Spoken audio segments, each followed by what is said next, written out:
지난해 서울 아파트 실거래가가 20% 넘게 내리면서 역대 가장 큰 하락폭을 기록했습니다. 금융위기 당시 하락폭을 넘는 수준인데요. 이에 따라 올해 공동주택 공시가격도 지난해보다 크게 낮아질 것으로 보입니다. 박혜진 기자입니다. 한국부동산원이 조사한 지난해 서울 아파트 실거래가 지수는 22.09% 떨어졌습니다. 실거래가 지수 조사가 시작된 이후 가장 큰 낙폭인데 글로벌 경제위기 당시 하락폭보다 큽니다.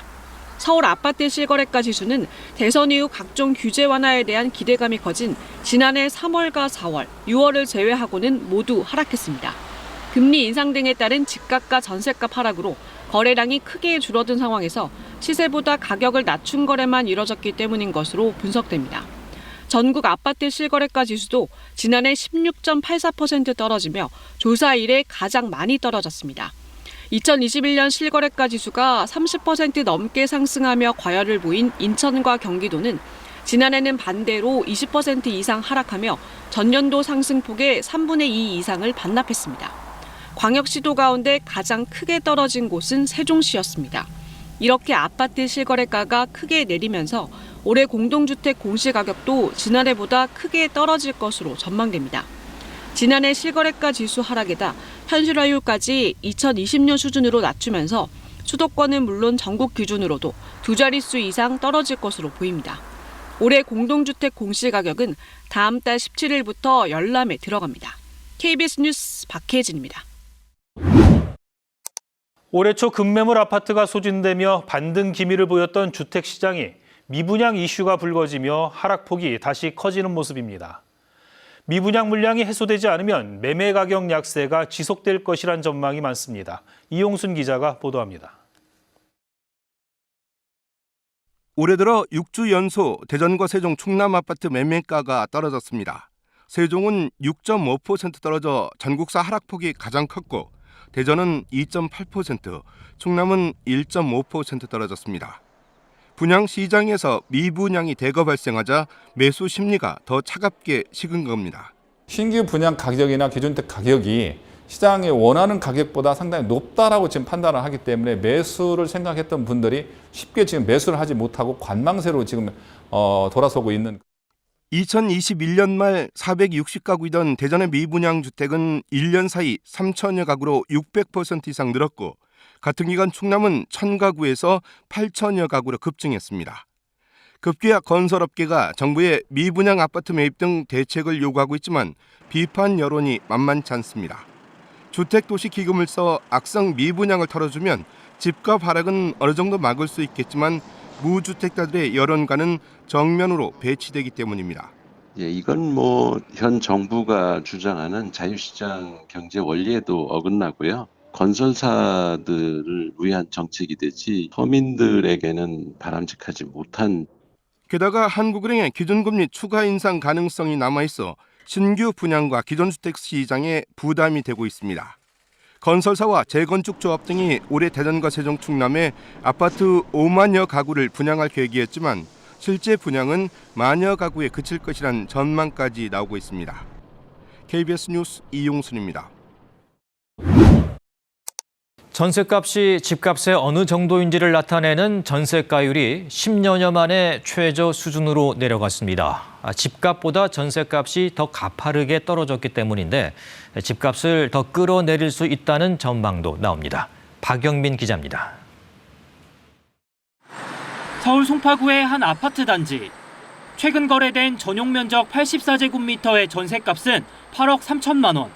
1년 전보다 40% 넘게 떨어졌습니다. 금리가 올라가니까 전세를 못 살고 월세로 들어가고요. 강남권에 신규 입주 물량이 많고요. 그쪽으로 빠져나가죠. 여기 살다가도 싼 전세, 세집을 찾아. 이달 말 입주를 앞둔 이 아파트 단지에선 전체 1,700여 세대 가운데 20%가 전세로 나왔습니다. 대부분 잔금 납부하려고 하는 거고 본인이 입주를 계획했던 분들도 지금 본인 집이 안 나가서 전월세를 진행하는 분들이 꽤 많으세요. 전세자금 대출금리는 6%를 웃돌고 있는 데다 서울 곳곳에서 줄줄이 입주가 시작되면서 전세 가격은 가파르게 떨어지고 있습니다. 낙폭도 매매값보다 더 큽니다. 이러다 보니 최고 70%를 웃돌았던 매매값 대비 전셋값 비율인 전셋가율은 지난달 52%까지 떨어졌습니다. 2012년 5월 이후 10년여 만에 최저치입니다. 전셋가율이 낮아지게 되면 집값이 더 낮아질 가능성이 커집니다. 전셋값이 올랐을 때 전세를 안고 집을 사들인 이른바 갭 투자자들은 나가려는 세입자에게 돌려줄 보증금 자금이 부족하게 되고 집을 팔아서라도 돈을 마련하려면 결국 시세보다 싸게 내놓을 수밖에 없기 때문입니다. 다음 임차인을 받기도 힘들 거고 전세금을 받고 나가기도 힘들 거고 그러면 주택을 소유하는 임대인 입장에서는 소유권을 포기해야 되는 그런 상황도 발생할 수 있고 지난달 규제지역 해제 이후 주춤하던 서울 아파트 하락폭은 이번 주 들어 다시 확대됐습니다. KBS 뉴스 박영민입니다.